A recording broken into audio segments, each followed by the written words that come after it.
Oh, the Super Bowl is set. The AFC side, New England held off the Broncos 10-7 in Denver in a blizzard nonetheless. In the NFC, Sam Darnold and the Seahawks beat the Rams 31-27. The third and final matchup between these two teams. Darnold threw for 3 touchdowns, coming up clutch in the biggest game of his career so far. There's a lot of Sam Darnold doubters out there, and he got the job done. This will be a rematch of Super Bowl 49, where the Patriots came out victorious in that one. All right, Tyler Sullivan, John Breech back with us now. I got to say, I'm a little frustrated with our producer, James, for putting me on this side of the Super Bowl chatter, but here we are.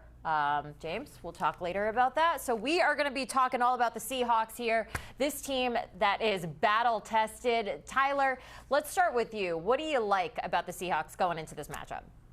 I'm right there with you, by the way. I'm the New England guy, and all of a sudden I have to make the case for the Seattle Seahawks, but I can do that. And one of the things that we have to look at here is questioning if New England is battle-tested, because the Seattle Seahawks certainly are. They play in one of the most difficult divisions in the NFL, and they're facing a New England team that, yes, does have questions about how they got to the Super Bowl. Yes, they're on the doorstep of a championship, but there's no denying that this path has been remarkably easy. It was the easiest regular season schedule, strength of schedule since the 1999 Rams. They went on to win the Super Bowl, but still remarkably easy. You look at this playoff path.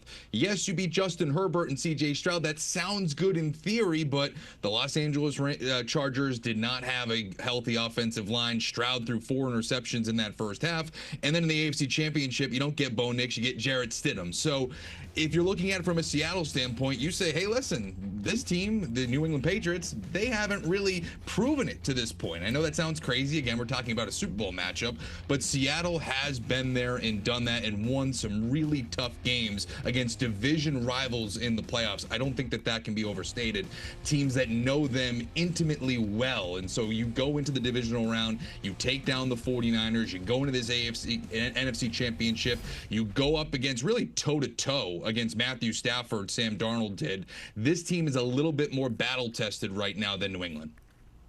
Yeah, and I do agree with Tyler that talking about whether a team is battle-tested as we talk about the Super Bowl is a little bit crazy, but let's be honest, the Patriots have not faced a team as good as the Seattle Seahawks this year. You look at their strength of schedule during the regular season. It was the easiest schedule that any team has faced in 26 years. You have to go back to the 1999 Rams to have a strength of schedule that was that easy. And then Tyler kind of walked through their playoff path where they faced a Chargers team with a banged-up offensive line. A Texans team, it wasn't just that C.J. Stroud struggled.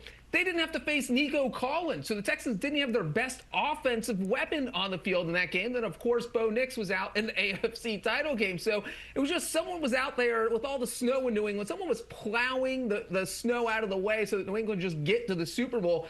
And then on the flip side, you have a Seattle team that has faced everyone. They've beaten the Rams twice since Week 16. They beat the 49ers 2 games in a row. They've won 9 games in a row. This team hasn't trailed until yesterday. They had gone 4 weeks without trailing. They've held a double-digit lead in 11 of their past 14 games. They are just dominating everyone. So there is no team that is more tested than the Seahawks. That doesn't mean the Patriots don't deserve to be there, because that last team that played an easy schedule, the 1999 Rams, they won it all. So there's no reason New England can't win, but I do think the Seahawks are much more battle-tested going into this game. That's what I like to hear. See, I knew I was here for a reason. We'll see what happens in this game. I mean, we're going to be talking about it for the next few weeks, which makes this fun. Let's talk a little bit more about Sam Darnold. I want to flash back. 2019.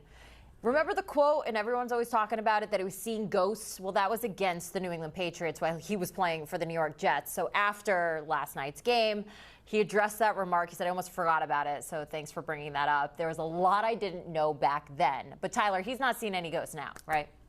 No, and that's the big difference here. Yes, we can look at history and say, okay, well, the New England Patriots, they dominate against Sam Darnold. He has never won a game against the New England Patriots, 0-4 in his career. His teams are scoring less than a touchdown in those matchups. So just to show how dominant the Patriots have been. But this is a different Sam Darnold. Those prior games, 3 of them were a member of the New York Jets. The other one was the Carolina Panthers. This was not the Minnesota Vikings version of Sam Darnold. This was not the Seattle Seahawks version of Sam Darnold. And what we've seen from him this season is really just a continuation of this rejuvenation of his career. And I don't think we should overlook the fact that Sam Darnold in the NFC Championship outdueled Matthew Stafford, who is probably going to win NFL MVP. So the highest of stages to this point in his NFL career, he beat arguably the best quarterback in the NFL,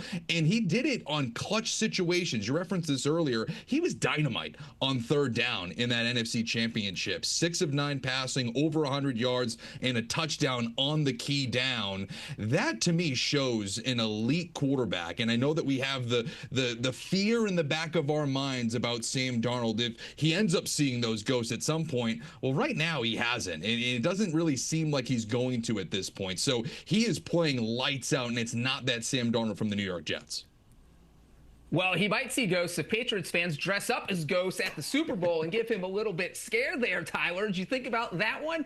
But look, with Sam Darnold, it is interesting for him to say, as he did on Sunday night, that he doesn't really think about that game where he did say he saw ghosts. It's like he doesn't go on the internet at all, because I feel like everyone talks about it anytime he has had a bad game over the past 6 years. And the reason that reputation has stuck with him is because in big games, it would always happen. Maybe he wasn't seeing ghosts, but he was throwing interceptions. He was hesitating on throws and getting sacked. He wasn't making enough big plays. We saw it in the playoffs last year when he was with the Vikings. This year, we saw it earlier in the season in the first meeting with the Rams. He threw 4 interceptions. Even in that second game with the Rams, he threw 2 interceptions, and it seemed like in the second half, something clicked in that Week 16 game, and he has been on an absolute tear since then. And I really felt like the NFC title game was the spot where he made that statement that he said, I can win these big games.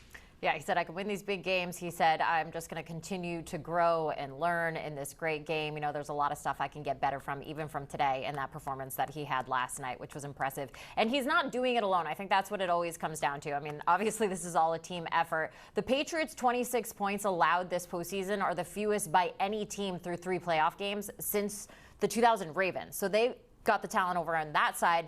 But the Seahawks, though, got the offensive talent, right, Tyler?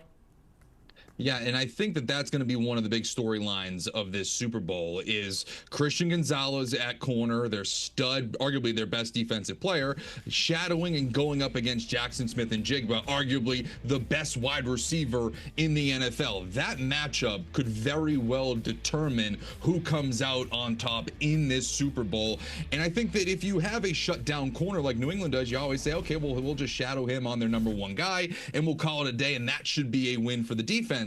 Jackson Smith-Njigba is a guy that can take down, whether it's Christian Gonzalez, Patrick Surtain, it does not matter who you have on him. He is the type of wide receiver, and he is on a type of heater where it does not matter how much you scheme and how much you go against him. He will find holes in that secondary. You saw it in this NFC Championship, over double-digit catches, 150-plus yards. I mean, he was on a tear in this game, and I very easily could see him doing that against Christian Gonzalez. Now, it's a tough matchup, but again, this is a superstar player going up against another superstar player. So get your popcorn ready, but Jackson Smith-Njigba is a player capable of overcoming that matchup. Get your popcorn ready, get your buffalo chicken dip ready. We're going to be eating it all at the Super Bowl. I want to ask about the head coaching situation here. You have a guy in Mike McDonald, the 3rd youngest head coach to make his first Super Bowl appearance all time. Just such a talent at such a young age.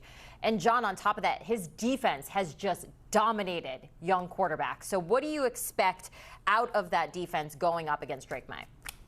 Yeah, I feel like that's a storyline that's going to be talked about a lot over the next 2 weeks, is that Mike McDonald has absolutely befuddled young quarterbacks. When you look specifically at guys age 24 and younger, Drake May is 23, so he falls right in that window. McDonald has faced 10 of them. He is 9-1 in those games, and he has pretty much embarrassed those quarterbacks. And the only win there was by Brock Purdy, who was a division opponent. You face somebody multiple times, there's a higher chance you lose. But when you talk about facing him for the first time, that's happened 8 times, and McDonald is 8-0 in those situations. It's games against guys like C.J. Stroud, Caleb Williams, Jaden Daniels. So it's a list of pretty solid quarterbacks. And the thing with Mike McDonald is that he's a smart defensive coach. He comes up with these exotic looks. He knows how to attack you. He knows your weaknesses. We saw a great example of this during the fourth quarter of the NFC Championship. It was 4th and 4. Matthew Stafford, a veteran quarterback. He's seen everything. The Seahawks looked like they were going to blitz everyone. No, they dropped back in coverage. Stafford was confused. Incomplete pass. Seahawks take over, eventually win the game. If McDonald can confuse a guy who's seen it all like Matthew Stafford, he can confuse anyone. So Drake May is going to have his work cut out for him on Super Bowl Sunday. A lot of young talent when it comes to both coaches, and you look at McDonald there, and also Drake May, our young little buck from New England. Gotta love it, guys. This is fantastic. Appreciate you. We got the odds to win the Super Bowl here right now. The Seahawks are favored at minus 330. Yeah, 235. Reading is really tough today, but I finally got it, so we're good.